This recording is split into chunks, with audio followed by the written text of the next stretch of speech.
கோரல் correlation type பண்ணுங்க. Correlation கோஎஃபிஷியன்ட்டா? ஆமா சார், கோரிலேஷன் கிளஸ்டர் லக்ஸல்கோ. Okay okay.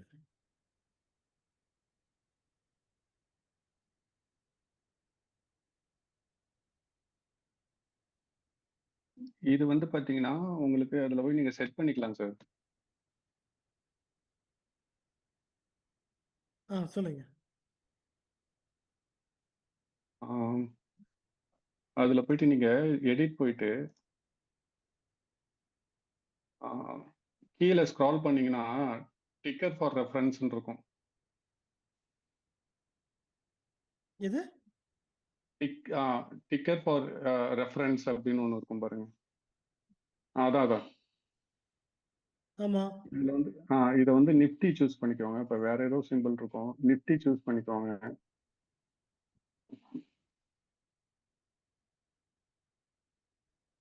ஓகே. அதுக்கப்புறம் கீழே பாத்தீங்கன்னா நிறைய இருக்கும். அது நீங்க ரிலையன்ஸ், அடுத்தது பாத்தீங்கன்னா கோரிலேஷன் டிக்கர்ஸ் கீழே நிறைய இருக்கும். அதுல ரிலையன்ஸ், அப்புறம் பேங்க் நிஃப்டி, எது வேணாலும் சூஸ் பண்ணிக்கலாம் சார்.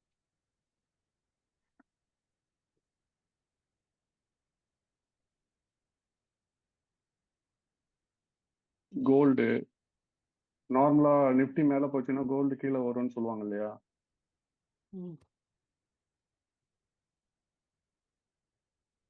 எந்த கோல்ட பண்றது?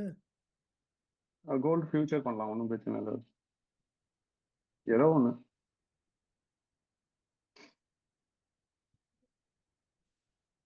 மோஸ்ட்லி ஹெவி வெயிட்டட் ஸ்டாக்காக சூஸ் பண்ணிக்கோங்க சார். இப்போ நீங்கள் நிஃப்டியில் ட்ரேட் பண்ண போறீங்கன்னா நிஃப்டியில் டாப் ஹெவி வெயிட்டட் நிஃப்டியில் பார்த்தீங்கன்னா ஹெச்டிஎஃப்சி பேங்க்கு, டிசிஎஸ்,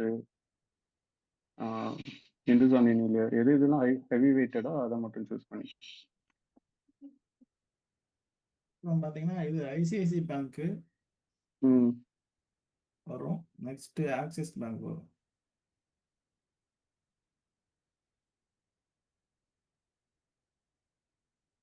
ஓகே, சரி பண்ணியாச்சு. இப்போ ஓகே கொடுத்துருங்க. இப்போ பார்த்தீங்கன்னா அந்த சென்ட்ரல் லைனுக்கு மேலே இருக்கிறதெல்லாம் வந்து நிஃப்டியோட ஓன் டைரக்ஷன்ல டிராவல் ஆகுது. அந்த சென்ட்ரல் லைனுக்கு கீழே இருக்கிறதெல்லாம் ஆப்போசிட் டைரக்ஷன்ல டிராவல் ஆகுதுன்னு அர்த்தம் சார், ஸ்டாக்ஸ். ஓகே. ஸோ இந்த லாஜிக்கை தான் நம்ம ட்ரேட் ரன்ல அந்த கோரல் யூஸ் பண்றோம். ஸோ நிஃப்டி வந்து என்ன பர்சன்டேஜ் மூவ் ஆகுதோ அதுக்கு ஈக்குவலா மூவ் ஆச்சுன்னா டாப்ல இருக்கும் சார், 1ன்னு இருக்கும்.